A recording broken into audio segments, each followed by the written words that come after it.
సెట్టింగ్స్లోకి వెళ్ళి మనం అకౌంట్స్ అనే ఆప్షన్ని క్లిక్ చేసుకోవాలండి. అకౌంట్స్ అనే ఆప్షన్ క్లిక్ చేసుకున్న తర్వాత కింద స్క్రోల్ చేస్తే అదర్ యూజర్స్ వస్తుంది. సో సైడ్కి మనకు యాడ్ అయిన అకౌంట్ ఉంటుంది. సో దాంట్లోకి వెళ్ళిన తర్వాత మీ ఫోన్ నెంబర్ అడుగుతుంది, అసలు ఇవ్వకండి. కింద లింక్ని క్లిక్ చేయండి.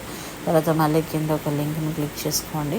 ఇక్కడ మీ ఒక అడ్మిన్కి ఎలాంటి నేమ్ పెట్టాలనుకుంటున్నారో ఆ నేమ్ని పెట్టేసేయండి. సో నేనైతే ఇక్కడ సౌందర్య అనే నేమ్ ఇస్తున్నాను. తర్వాత మీ యొక్క పాస్వర్డ్, సో ఒకసారి మంచిగా ఏ పాస్వర్డ్ పెట్టాలనుకుంటున్నారో పెట్టుకోండి ఆలోచించి. తర్వాత రీఎంటర్ చేయాల్సి వస్తుంది. సో కరెక్ట్గా గుర్తుపెట్టుకొని మళ్ళీ అదే పాస్వర్డ్ని మీరు రీఎంటర్ చేయండి. సమ్ టైమ్స్ మనం పాస్వర్డ్ మర్చిపోయినట్లయితే ఏ విధంగా మనం మన అకౌంట్ని ఓపెన్ చేసుకోవడానికి ఈజీగా ఉండడం కోసం కింద మనకు సిస్టమ్ కొన్ని క్వశ్చన్స్ అడుగుతుంది.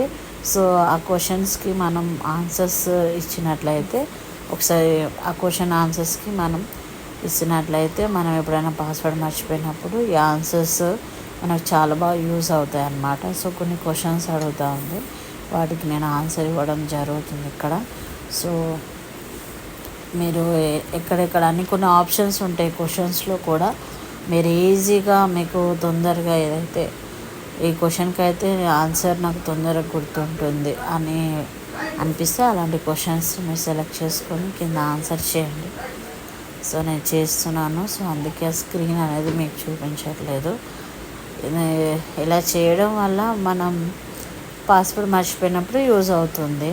సో ఇదంతా ఒకసారి క్లియర్గా చేసుకున్న తర్వాత ఒకసారి మరొకసారి ఏ క్వశ్చన్కి ఏ ఆన్సర్ చేసామనేది మరొకసారి మనం చూసుకోవాలి.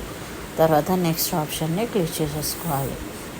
తీసుకున్న తర్వాత చూడండి ఇక్కడ సౌందర్య అనే పేరుతో ఒక అడ్మిన్ అయితే క్రియేట్ చేయబడింది. సో మళ్ళీ ఒకసారి మనం ఇది పవర్ ఆఫ్ చేసుకొని మరో పవర్ ఆన్ చేసుకున్నట్లయితే సో ఇక్కడ మనకు లెఫ్ట్ సైడ్ కింద సౌందర్య అనే పేరుతో సో అడ్మిన్ ఉంది. సో మనకి కొత్త డెస్క్టాప్ వస్తుంది.